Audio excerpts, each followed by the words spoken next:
so magical to be here live with you. I sit here in California and you sit there in India. Kolkata, the city of Kali. Yes, it's her field. Yeah.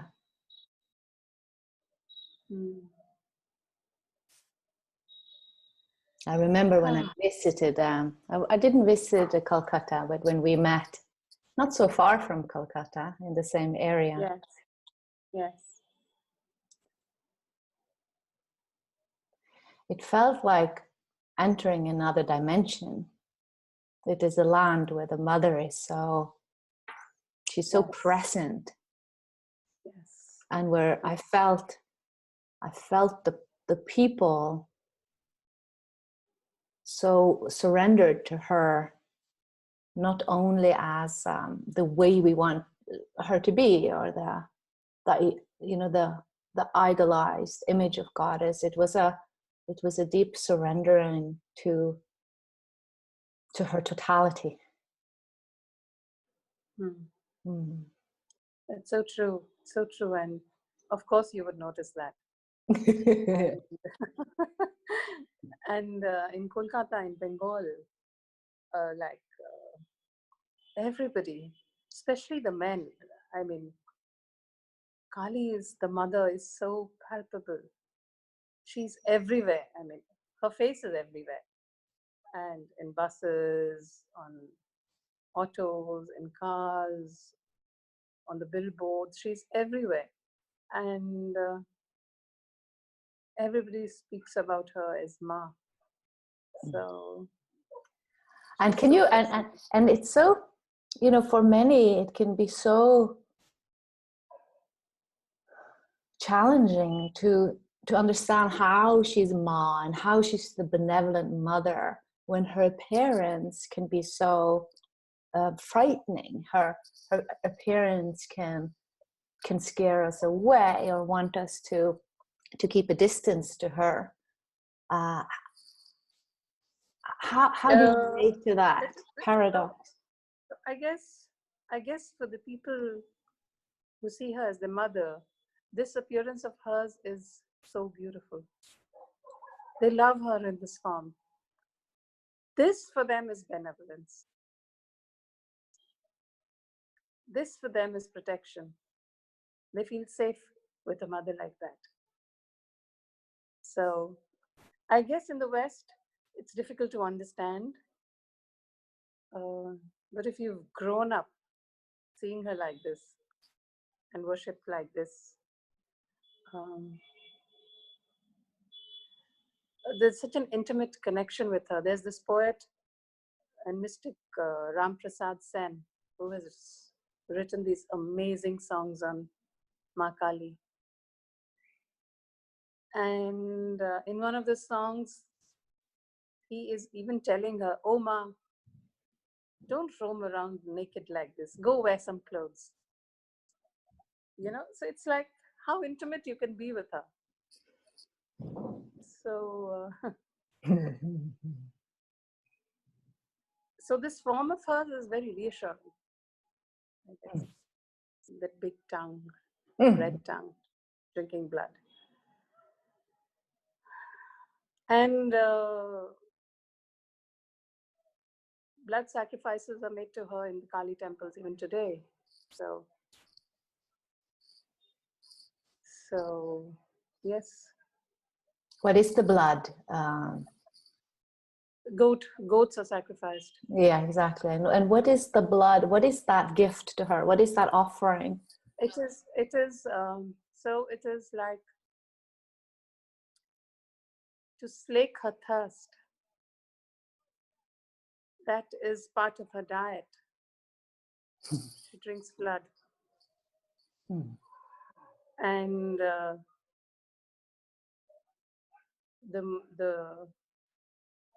the moralistic idea of that being bad, because how could she do this? How could she eat meat and drink blood? But she is continuously telling us to break the boundaries of what we perceive as right and wrong, to go beyond duality. Yeah. And it's not an easy sight to see. So even in the Kamakhya temple in Guwahati where you went, the sacrifice is made daily to the mother. Yes, I remember. Yeah. They open the temple at 9 a.m. after that process is done, so that people don't have to witness it. Mm-hmm, mm-hmm.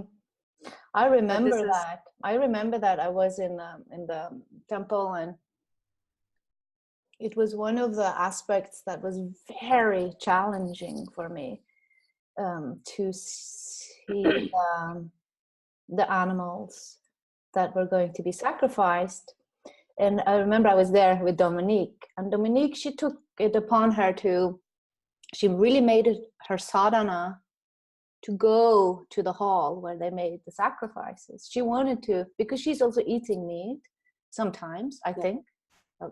Don't take my word for it, but she wants to be close to life in its kind of unmasked form, life and death. And she took it upon her to watch and to pray and be with the whole ceremony. And I remember we had some so naked meeting, Dominique and I, where we were just looking into each other's eyes, and just there was just in the rawness of it all, in death being so close. And I couldn't find any place to rest my mind, because for me it was just so everything was just so raw and challenging. And then I realized, and then we talked to a monk about it, and one of the priests, and also Dominique, she saw that after the sacrifice were made, it was like a family made a sacrifice to the goddess to bless their family, and then they cut up the animal into meat that they brought with them home. So the meat was, the animal was killed in sacred ceremony, and then they were taking the meat home to eat it. And then that was just mirroring to me just how we in the West are killing animals all the time, but it's hidden behind a veil that makes us pretend that meat comes in these little packages in the supermarket. And it's no sacred ceremony. There is no honoring of the life. And but we in the West will call that I saw in the temple there, a part of me would call that brutal, but it was really mirrored to me to see, wow, worst is happening all the time in factory farming, but it's hidden from me. And then I can pretend that I'm morally superior to these cultures that are making the ceremonies and the sacrifice up in the open, where you see the blood. It's, where you see all of it right in your face, then you have to deal with it. And it was a big churning of beliefs and breaking down veils of illusion for me to be there. True. And in that judgment and that shock that we feel, we forget that she made this all. This blood and this, everything is made by her. This whole cosmos is made by her. And she can take it back in a moment. And there is this great saint Ramakrishna, who lived in Kolkata, and he worshipped Ma Kali in that famous temple, Dakshineshwar. So he once had a vision of Ma Kali when he lived on the bank of the Ganga, and he saw her walking to the Ganga and giving birth to a baby. And then she picks up the baby and nurses the baby on her breast.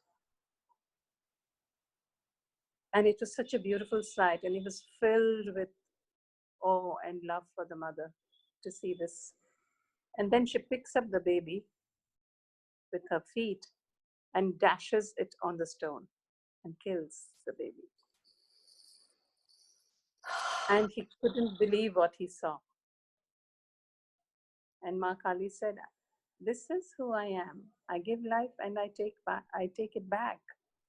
Birth and death cycle is my cycle." So it's very easy for us to accept that the mother part of her. That's so difficult to accept her in the form of destruction, in the form of death. And when you see the two together, it just gives that, I just have a taste of what it opens within us when we open to her full spectrum. What does that do with our love or our sense of self or our connection to life and the divine? Just have a taste of. Exactly. So the play of Maya is happening in that very moment, how she's playing with us. And if we feel revulsion, that, oh my God, this is so wrong, then she drops a veil on you and says, okay, you can forget me if you don't like me. And there begins this journey of disconnection from her.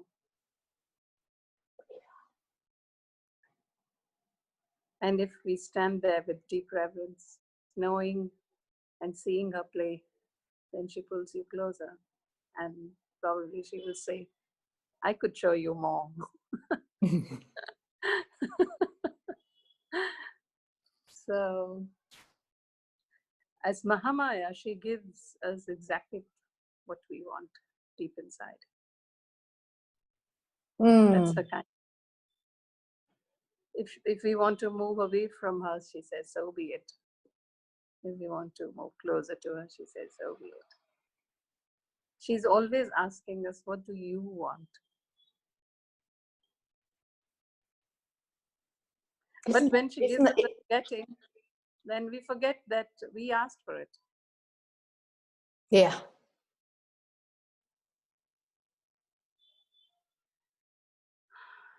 So, isn't it beautiful that the way she plays, the way she manifests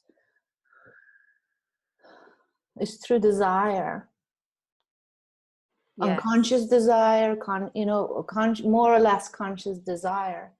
I think that is a key, because you see it from the very spark of life is desire. Everything is born out of desire. And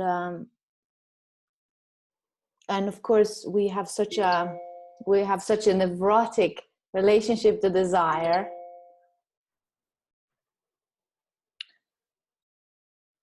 That we fear the energy of desire. So it is most often played itself out in the unconscious. And it's so illuminating what you're saying, that in fact she's always asking what we want. And we are constantly sending out messages of what we want, but it's not always conscious. It's not always that we have. No. We may complain and say that I didn't ask for this. Why did you give me this? But she's seeing what rests deep inside. So, and it's mostly unconscious. And the whole purpose of sadhana is to become conscious. The purpose of sadhana is to become conscious. Mm-hmm. Yes, to build a conscious relationship with her, and to bring out all that exists, right? To sit on the mat, acknowledging everything. because our relationship with her is quite complex. Like, I can remember the time when I had forgotten her, when I didn't like her, Mm. when I avoided her, when I had complaints about her. What kind of a mother are you? So we bring all of that and sit and create a conscious relationship. So it's amazing that the container that you have created for 21 days to talk about Maya, how this chakra works, and all of us together are sitting and Mm. bringing ourselves and our broken relationships with her into the field to mend and repair and to know her. It's a very potent field. I can feel it. Mhm. Yes. I read in one of the scriptures that when you are called into Maya Sadhana, you are called to see through, see the truth. You are called to see where you hook in to kind of coagulated energy that creates illusion. That you're ready to see her essence. Yes.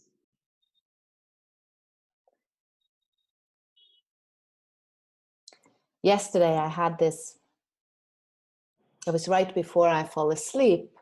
It's, for me, that is a portal opening right between the awake and the dream state. There's another state. There's another consciousness. Absolutely. Yes. Present. And so true. One of the things that I was back in the Yogini temple where we had our Maya puja, and in the Yogini temple, Maya, she is the center deity, but her form is the temple. The form is many. So around her is 64 Yogini, 64 manifestation aspects of her form. And Maya is not only one form, she is the one in many, and she is the many in one. And how that can be true. So she is in all things, and she is no things. She is how one creates everything, how everything is in one. And that is true because she is not form. She's the principle that creates form. Yeah. She's the principle behind form. Yes. That makes us see many from one, and also with sadhana makes us see one in many. So she's the principle. So that means that she is not found in one specific form, but she is found in the principle in all forms. Beautiful. Yeah, which I love her, because we have been practicing with so many goddesses, which has, where we go into a specific form. But here we are entering nuances where it is the, it's the movement that creates form. It's the principle that creates form that we are relating to here. So that means also we can enter her through any form. So true. Yes. Mm-hmm. So beautifully said. Mm-hmm. So when the scientific revolution came, they said they turned nature into matter, and said matter is inert. Yeah. There's nothing there.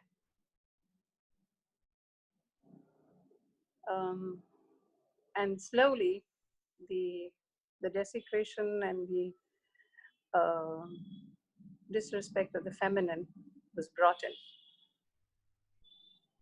through the scientific revolution, where they said matter is a resource. Nature is nothing but a resource for us to exploit and to dominate and to rape. But what you're saying is so true, that she is the innate intelligence in everything. The principle from which everything comes. And this nature is her Leela. It's a play. She's playing. She's dancing. And that is why one of her names is Lalita.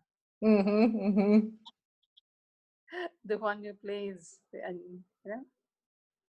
And yeah, it is so difficult to know her true form because our minds cannot hold it. Yeah. Because we are just a tiny portion of her. So the tiny portion, until the tiny portion remembers that it is part of the whole, and therefore is the whole. Until that time, our minds will be blown if we try to understand and get her. And therefore the sadhana, to build that connection with her, to remember. So in sadhana, she will appear as many forms, as enthusiasm, as boredom, as obsessive thoughts, as peace. All of these different forms she will take in sadhana. Where do we find our anchor, or our how do we navigate her different forms without getting lost in them? So a sadhana container, when we sit in sadhana, we are hugely challenged. So that is why I really like that right in the beginning you create the sankalp. And the sankalp is the anchor. So I think we have to really, really understand the importance of sankalp when we sit for any spiritual work.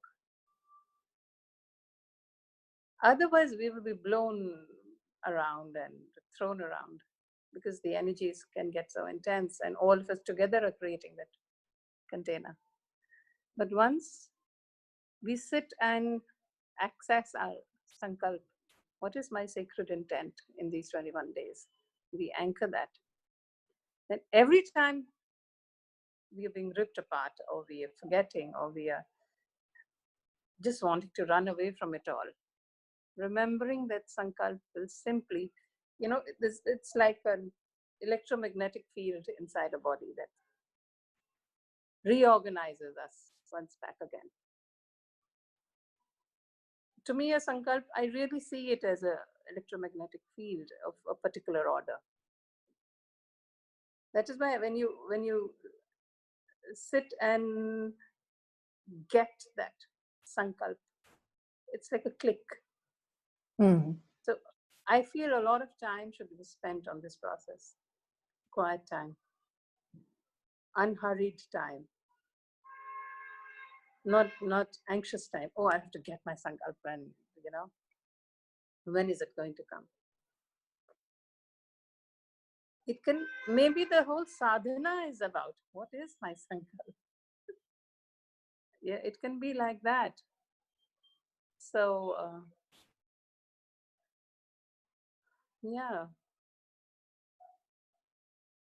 it could be a powerful anchor. And I loved something that you mentioned last time we talked, where everything that appears also mirrors that clarity within you. Like that if something becomes difficult in your sadhana, it's not, we can view it not as a mistake but as another gift, because it contrasts that which is already clear and open and full and free which is always here, and that each thing arising in the sadhana can just be another way to root yourself deeper and deeper into that clarity. So true, so true. So if you're sitting in relationship with Mahamaya, she is so immense and so perfect. So every day when I sit in my sadhana time, in relationship to her, I will notice how different I am every day. Different energies will surface. And that is my relationship with her on that day, without judgment. Today, I have so much resistance to sit. I want to avoid. Well, that is my relationship with her today. No judgments. So, and the sankalpa, it's like it is said in spiritual practice that that which you begin with is what you will end with.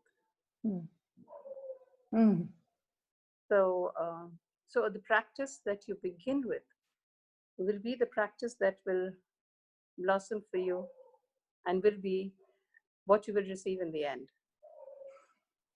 So, and the rest of it is the journey. So the beginning is very important.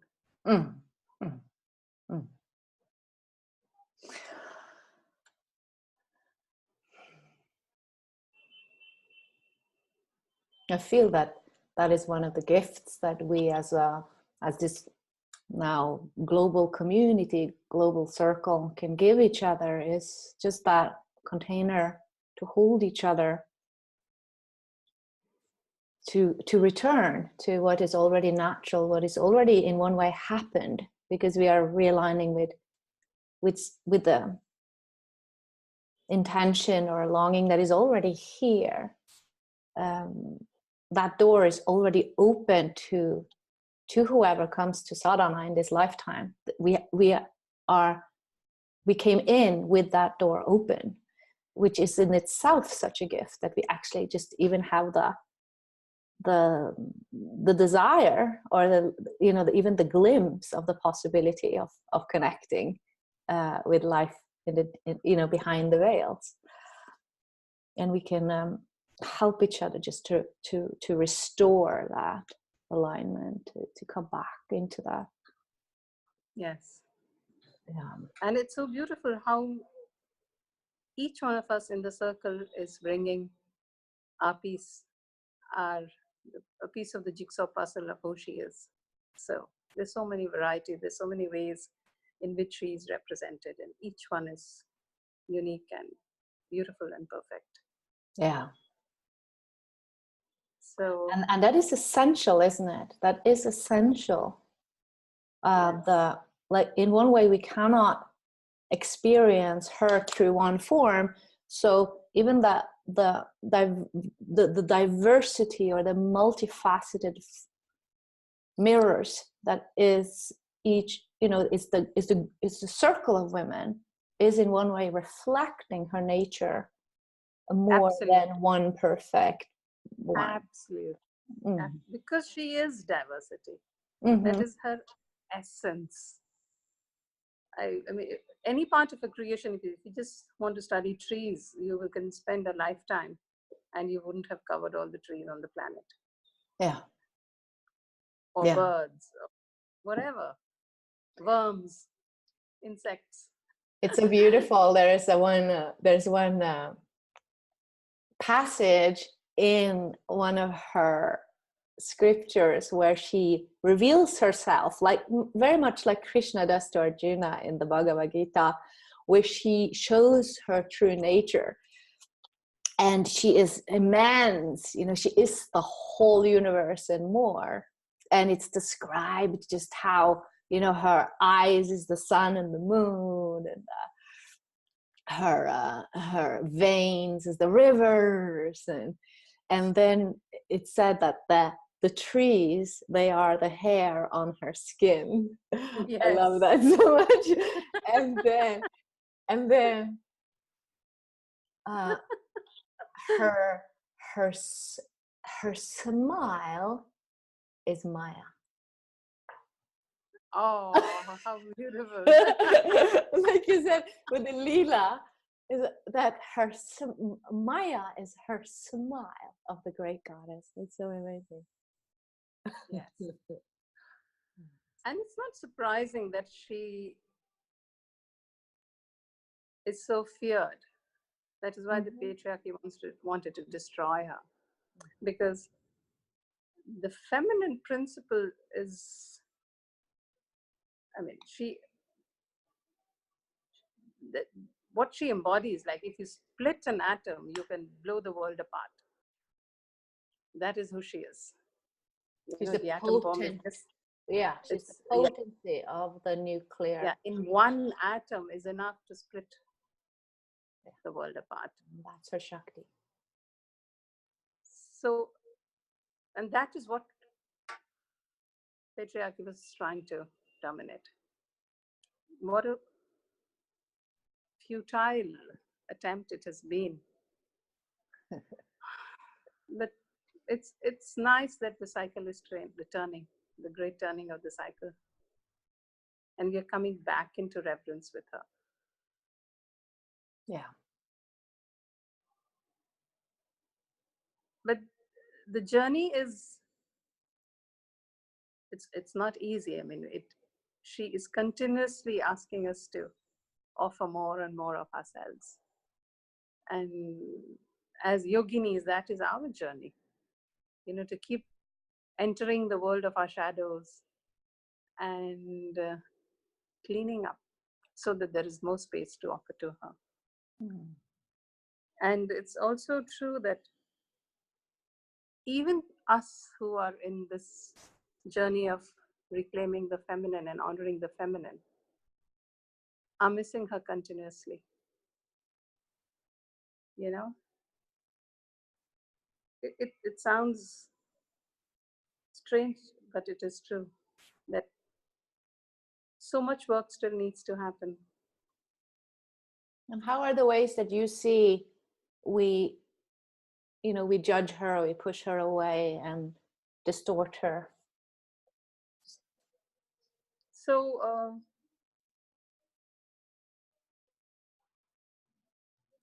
like, to be on the spiritual journey and to feel that even spiritual superiority can be a way to miss her completely. That I'm on this journey and the rest of the world is in darkness and ignorance. And then she laughs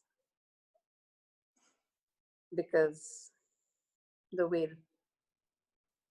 we are still having the veil.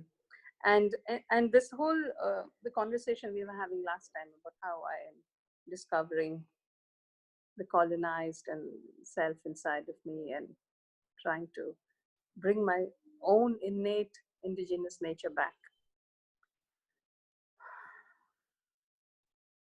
So this work is so important, and if we are doing the work with the feminine and we are ignoring this aspect, then we are walking right through her and not seeing her, and thinking that, oh, if I sit in front of the goddess and worship her, she's going to be giving me great rewards and I'm going to become deeply connected with her. But I think this is one of the ways in which she's asking us to remove another layer of the veil by, like what you said, diversity is one of very essential natures. And all the colonized cultures and the whole world really, where we have deeply denigrated native intelligence, ancient wisdom, and called it superstition,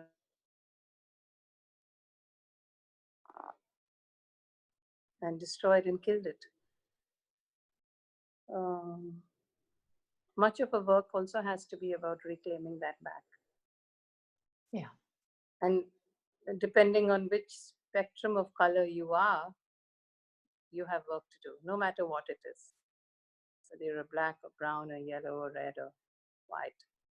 Each one in our own ways has work to do to bring the connection back to humanity.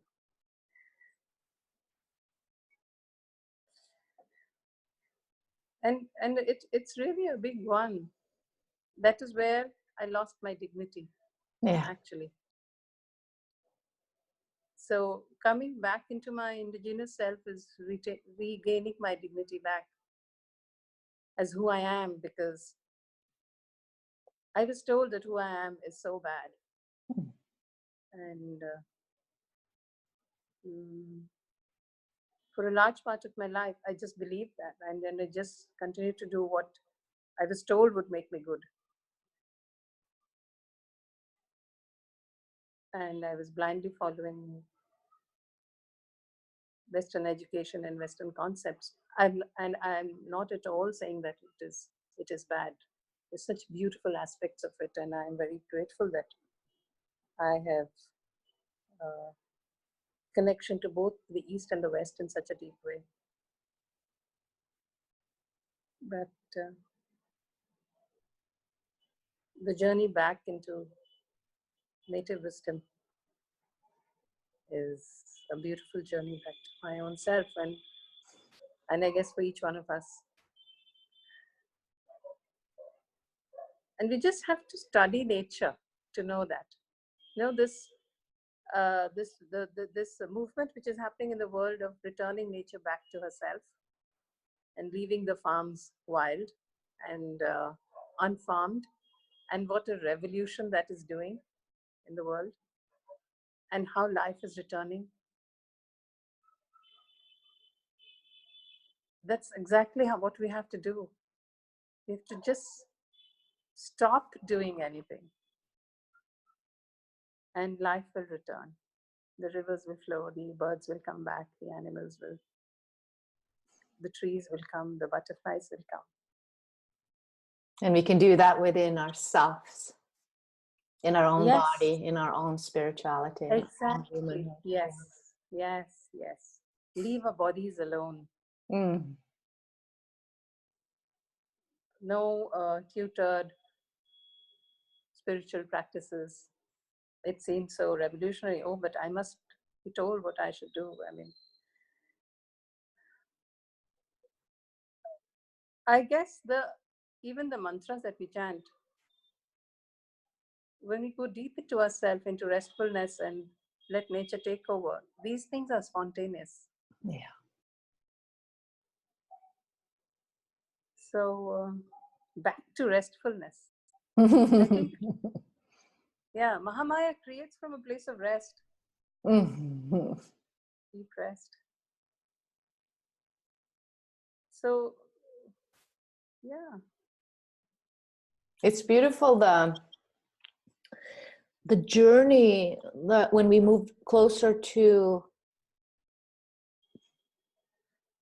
seeing how we have been trained to divide humans into different layers of worth and control, how we have been taught how to divide up genders and womanhood. When we begin to recognize all of these kind of labels and boxes and categories within ourselves, it is a good example of how Maya, it is her nature that has taken this form that we distort, but we're not trying to get rid of differences. We sometimes confuse, and we do that in Maya Sadhana too. When we see something that is unwanted, we want to get rid of her, or we want to get rid of that. But the diversity is just a good example to see that the differences are her nature. That is, there are differences in how we look and how we live and how we love. Like, there are lots of differences on this planet. But when we go deeper than those boxes and categories, we are initiated into the beauty of differences, to the divine order in differences, without it being a hierarchy or a tool for control. but it's the same Yeah. principles. It just takes different forms depending on how we perceive them, what we make of them, what we desire, I guess, unconsciously desire. Yes. Yeah. Yes. So patriarchy is about moving away from monoculture. Mm-hmm. Mm-hmm. So, so when the colonizers came and they cut down all the forests, and they said, we will plant one kind of tree and get timber. So the forest became a place to get timber. And they planted the same tree in row after row after row after row. And they killed the diversity. So Vandana Shiva, the great ecofeminist, speaks a lot about this. And I have visited her farm in Dehradun, near Rishikesh. Oh, she's up there. It's very close.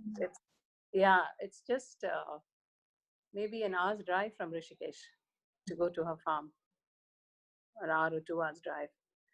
And in that farm, she has planted everything together in the same field.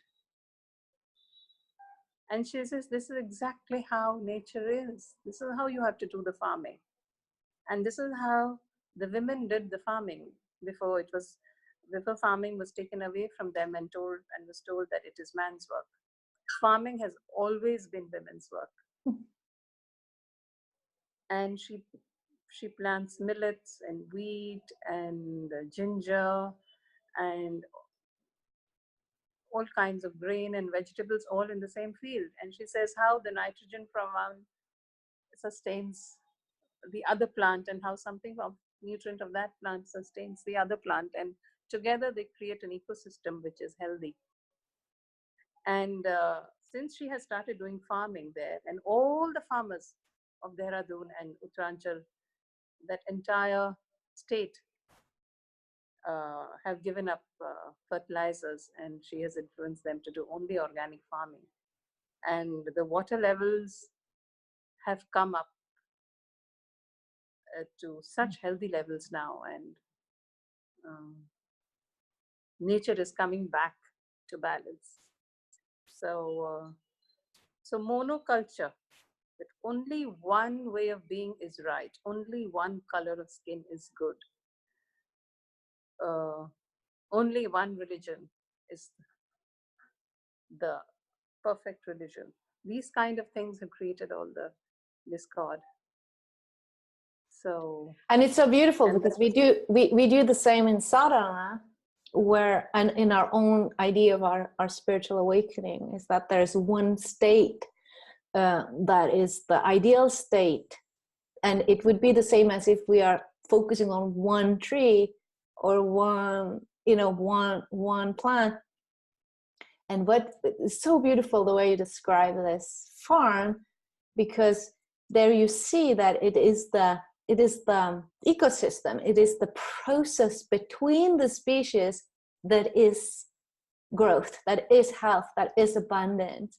And if we can bring that into our inner yoga, is to see that to not focus on the content of our experience all the time, trying to chase that good one and pushing away that unwanted one, but to be more interested in the process, in the ecosystem, in the process of diversity that is a full consciousness. And then we are initiated into her, not as a specific form, but as the process itself. I love it. how beautiful. Wow, the way you put it all together is so beautiful. I loved.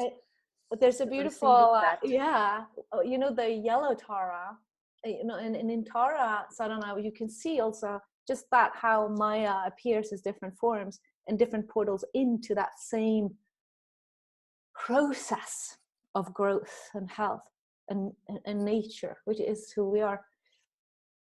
And yellow Tara is the goddess of abundance. She's very specific. She's a similar Shakti to Lakshmi. So she's an intrinsic abundance of this process. And in the Sadhana, we are told that her contracted form, how she just get coagulated and stuck, is in comparison and in that mono, focusing on one form that is higher than others. So you create a hierarchy which it's not congruent, it is in dissonance with how she moves. You try to fix and put everything lower. And she says, and the key to release and liberate this energy that is caught in this control is to recognize it's an English word that I don't know how to pronounce, equilibrium. Equilibrium. Yes, equilibrium. Where which is not that everything is the same, but it is that everything has its place in the big growth and blossoming. Yes, so true. So that is how we make music together. So many instruments. Yes, so monoculture is not sustainable. Anything which is not true nature is not sustainable. Selfishness is not sustainable. Greed is not sustainable. You cannot infinitely be greedy. One day you will finish. But you can be infinitely compassionate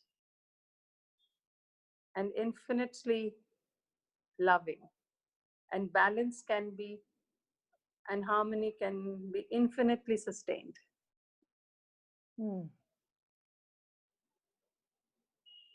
that is our journey, because we have adopted lifestyles and value systems and aspirations which are not sustainable.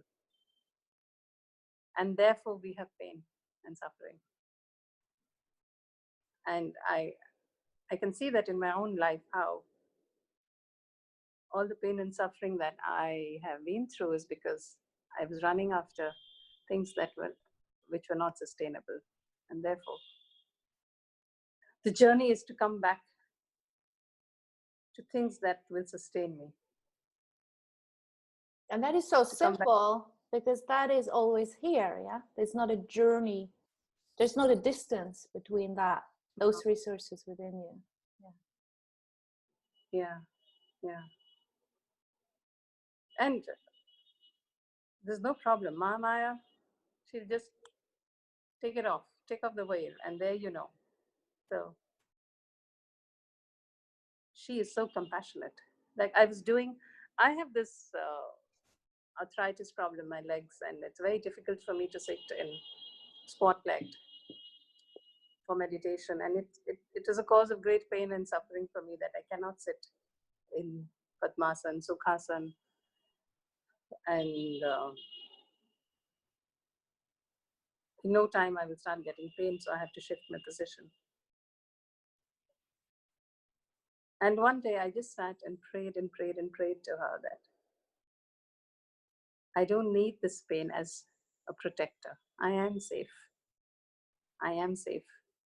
I give up this protection of pain, which stops me from going to a deep place, because probably at some time I felt it was not safe to go there, to enter my womb space. And today I surrender to you, and I'm safe. And then when I bowed down and I got up, there was a big click in my hip. And then the pain just went. It just went. And the next day when I sat down and there is no pain, and it is a free, spacious space, and there is softness where there was pain,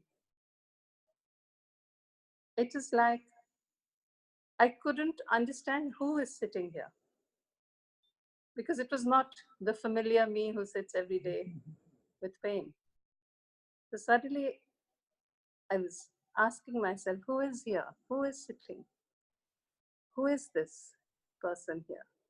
It was so strange, that experience. It was like, what's going on? I So know this. Yeah. she's so kind and she's so amazing and she creates miracles all the time. And this happened just a week back. That's beautiful. I actually, yesterday, just when I was falling asleep, I said to my husband, wow, it feels so easy and joyful to be in sadhana and to hold the space for so many hundred women. And I remember earlier on how more effort or more tense or nervous I was, and more kind of, it was a big pressure or a big, it is a big responsibility. And now it's so easy and joyful. And I remember that shift also when I was teaching retreats. Yes. That I was more, it was more tension in my body to be able to hold that kind of shakti and to be able to transmit and do this work. And then it was a shift where it was just, it was no difference going into the room or out. It's just easy. Yes. And I got really nervous. I was like, oh, maybe I'm not doing it right, or maybe I'm not deep enough, or it should be hard and exhausted and tired. Yeah. But what came to me when you were speaking now is that effort and struggle, when that softened, my identity and sense of self softened. That so much of what I call me was locked up into the tension and struggle. So when that relaxes, like you were saying, like, who am I? Like, who is sitting here? It's less defined who we are, when we relax those cramps. Yes. It's like we are moving from a place of one way of identity into another place where suddenly that identity is gone. Now I have to reframe my reality. Yeah. And then when I sit with that, and when there will be a time when that gets over and I have to give it up, and then another, then another, and there's a widening and a spaciousness that is continuously happening. And I can totally relate to what you're saying, because earlier when I would come back from a retreat or a workshop with women, and I would be flat on the bed for 2 days, exhausted. And last month I was leading a retreat in Dharamshala, and I came back and I just went back into my normal work. And then one day somebody was like, hey, where is that flopping in the bed for 3 days scheduled? It never happened. It's getting so easy now. Mm-hmm. And my cup of tea, I would be drinking lots of tea to keep me going. But I forgot to drink tea, and that is how it in India more and more sustained. You see that thing which you were saying about, and moving from not being sustained to now we are more sustained. Yes, because that which is left when the tension goes is what grows. It's the resource. It's what grows all things in ecosystem more than in mono. The tension is mono. Yes. The release brings us back to that collaboration that we're part of. So even when we do our work, we begin to see that we are partaking in evolution, not only serving the cramp of that little identification. And one thing that come to me also is that right there, when a cramp goes, when an identity goes, and we are left in that more, who am I? It's not so easy to define. Right there is where, if we are not awake, like right there, if it's so helpful to be in sadhana, because if we are not awake right there, that energy will go into those tracks again, just in a different form, because it needs to kind of be in a defined track because it's used to it.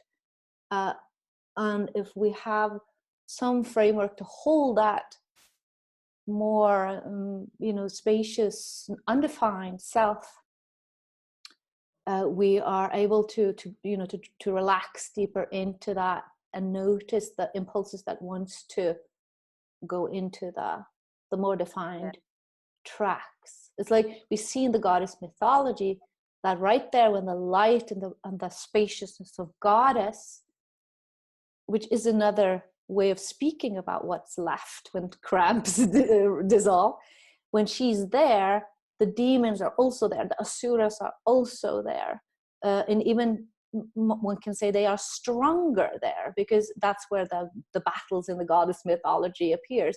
She comes in with her full force. Right there comes the asuras that wants to take that energy. They want to seduce you into the familiar, into those tracks. So right there we can begin to think that, oh, it's a mistake, oh, I've lost it. But it's designed that way, in one way, that right there you will be challenged, right there you will be seduced and tempted. And actually, like you were saying, when you sit in sadhana and you meet different aspects of yourself, it actually polishes the diamonds. It roots you deeper in spaciousness if you have the contrast, if you have the battle. Not to say that you have to suffer in order to have peace, but this universe seems to be designed in a way that we have challenges just by being human, and that can be a source of polishing the diamond or just getting lost in the sticky loops. Yes. What you say is very valuable. The container of the sadhana is required to channel those energies that are being freed at a very great speed. And even in these 21 days, so much is going to be released, so much spaciousness is going to be created. And therefore, the importance of doing work and, centered in our wombs and continuously bringing that energy back into the womb and anchoring it there so that it is not stolen away. Yeah. By asuras who want to eat it up and distract us. So as distraction is one of the big weapons of the asuras. They distract us away from what we are meant to be doing and who we are meant to be. So, yes. And it's this beautiful. Yeah, go ahead. All that freeing up that is happening, so much is getting freed up.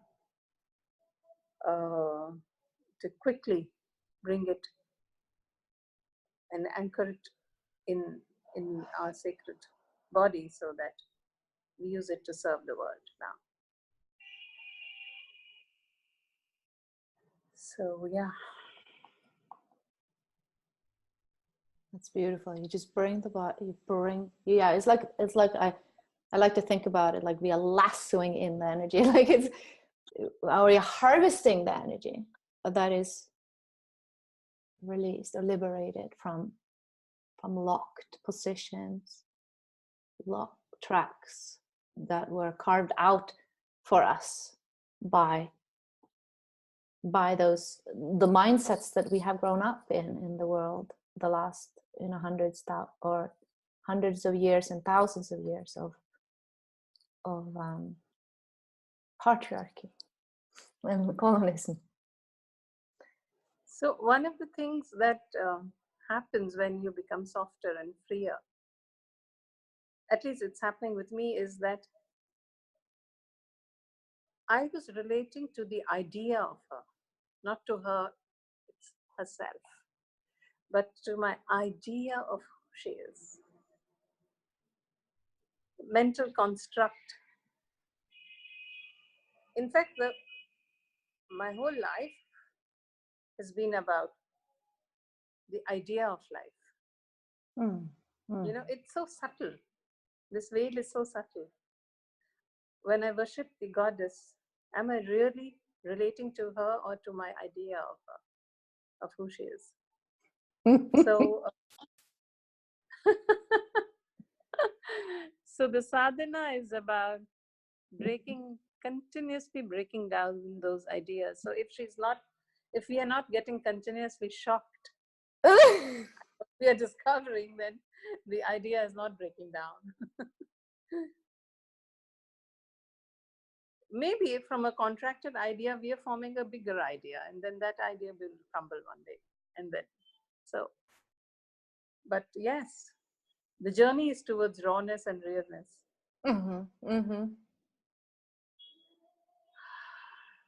Am I relating to her, or am I relating to the idea? How it's like that was yeah, I feel it in my whole being. All right, I see that we have we're going to complete in a moment. There's one question that I want to just put into our field, and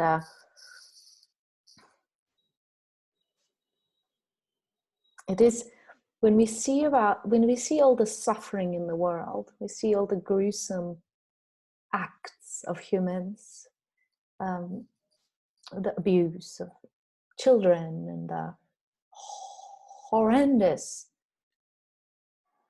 snowball that we are in our plastic use and in our fossil fuel use. So it's like it is as we started slowly just a few decades ago, and then like the snowball now has become so humongous that it feels almost impossible to stop it.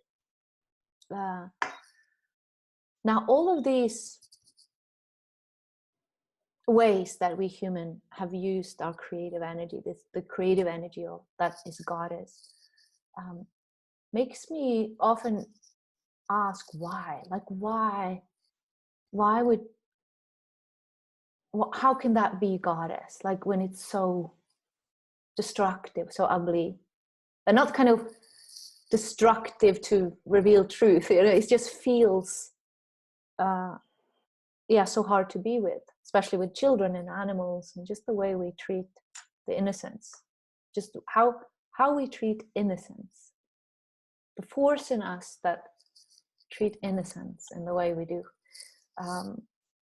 How do we reconcile that with the glory of Ma, the love and the you know, the power that she has? How do you relate to that? How do you relate to that in your relationship? It's a difficult one. And you know that story of Ramakrishna where he saw Ma Kali pick up the child and you know, crash it on the stone and break its head. It sustains me sometimes when things get too difficult to handle. That Ma, this is your playing, you playing in this. There is nobody other than Ma Kali in this world, in this existence. She is sustaining and she is killing. She is the one being killed. She is the innocence and she is the one who is destroying the innocence. So while this hasn't deeply sunk in, thinking about it like this sometimes helps me. Like that vision that Arjuna got, which Lord Krishna gave to Arjuna in the field when he showed that there was nobody but Krishna on that field. Every single person in the battle, he showed him vision, was Krishna. Krishna is killing and Krishna is being killed. There's nobody but Krishna. So, of course, it will be a practice to let that sink in and to understand it at a visceral level. Who can know the mind of the great goddess and why she does what she does? And it is also possible that she is doing that till we stop asking that question, why, Ma, are you doing this? Yeah. Yeah. Maybe our next level of work is to not ask her this question, but to honor that she is doing this, her Leela in this way. Just like how we began, we spoke about her drinking blood and how that can be quite challenging. And then we come to a space where we let go and we see that. Of course, that's part of a diet. Just like I drink milk, she drinks blood. I drink tea, she drinks blood. What's the problem? Yeah. I remember an experience I had up in the goddess temple, where I was I had such a relationship to Shinamasta temple, and Shinamasta is also one of those appearances of goddess that is bringing us into the great paradox, where the Shinamasta, she is a goddess pictured with her head chopped off, and she's carrying her own head in her hand, and out of her neck is a stream of blood feeding into her own mouth, and then two other streams of blood feeding into her yogini, her priestesses, or two deities next to. And this goddess is one that one could just turn away from immediately, because it's like, so you cannot understand her, but she's also an invitation into deep sadhana. And in this temple, her altar has no picture of her. It's just a cave in the ground. You just go deep down. What a way. I mean, you're standing there and looking deep into the mountain, right down. I know. There she is. And I spent days in the temple, because there were many different temples. And wherever I went, I always ended up in the Shinamasta temple, deep down, going into this cave. It's the most beautiful thing. And I remember one day, Dominique and I, it was right after Dominique, she had come from one of the animal sacrifices, and everything was just so vibrant and raw and skinless. And here we are with the goddess, and we were looking at each other, and it was such a transmission. And then in come a little old yogini with a orange sari and jewelry. And she was like this, like a little Vajra Yogini. She was like a little being from beyond, because we were looking at her and we were like, who is this? Very small. And then she turned and she left again the temple, and we followed her. And in the crowd, we just saw this little orange darting between the being, and we were follow the yogini, and we were like, and then all of a sudden, while I was so focusing on her, I almost crashed into something, and I looked, and right this close to my eyes was a dead body.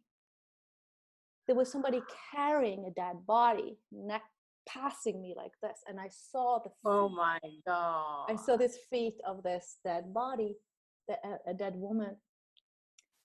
And then we just followed the dead body, and it was just this, everything was magical there. And then we went over and we saw this dead body being burned in the cremation ground. And it was, the sadhus were there doing their sadhana, the agoris that are doing sadhana around death, just facing death as a way to, fully embrace the totality of the divine. And everything was hot and smoky, and a very beautiful ceremony with flowers and incense. And next to me was a little boy, maybe 8 years old, and he was watching this. And I looked at him, and I was thinking about all the ways we are growing up in the West, where we never see anything like this. And I saw just how this boy, he's going to grow up into his life knowing where it's going. He knows the end. He knows, he's seen it. And I saw just what a gift that is, and what a crime it is to hide such an important part of our existence here, and to push that, like the most essential part in one way. If that is hidden from us, we cannot fully live. Yeah. So beautiful what you say. And it is so true, because in the Hindu philosophy, the entire journey of existence from birth till death. We know where we are going. So there is less existential angst for us. Exactly. Because we go to the crematorium and we see the body being burnt, and we know that this is where I will come. Yeah. So, and that consciousness is all, it doesn't leave us. Yeah. It is there. So, and that is because one could think the way we speak about it in the West is that it's kind to hide this from us. It's a kindness to hide this from us, but it's actually the opposite. And this I guess is an example of Maya Shakti. It's just that what we define as nice and pretty and good is not always as it appears, and the opposite. Yeah. Yes. That is why in villages, in tribal cultures where women don't wear too many clothes, their breasts are always open and they're so comfortable. Those men would never rape women because they have seen their mothers, they have seen their aunts, they've seen their grandmothers, and they go to the river and they're all bathing there naked. So it is not something they have not seen. It's such a natural part of their life. So in those cultures, these kind of abuse of women never ever happens. But the more we dress ourselves up and the more we cover and hide, the more problems we create. Yeah. Another example how we label something, and that makes the suffering. It's it's nature. It's not the suffering. It's the label we put on top of it. Yeah. Yes, and I think if I were to sum up what we've been talking about, yes, starting from the blood sacrifice, it's about the disconnection between nature and culture. Yeah. Prakriti, nature, Shakti. There are no rules. I mean, she has her own rules.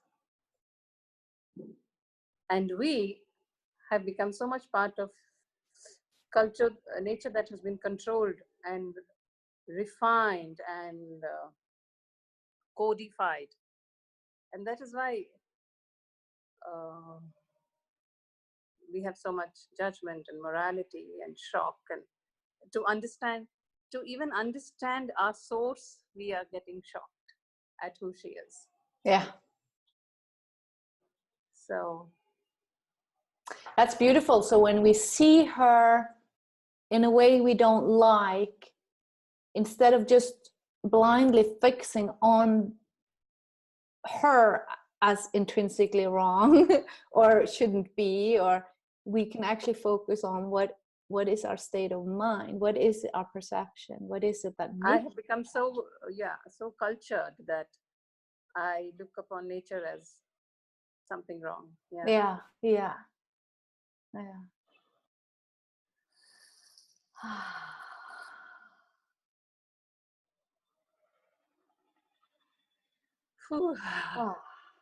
I can feel just by seeing it just softens, and then again it's not a long distance to home to ourselves. No. Isn't that wonderful?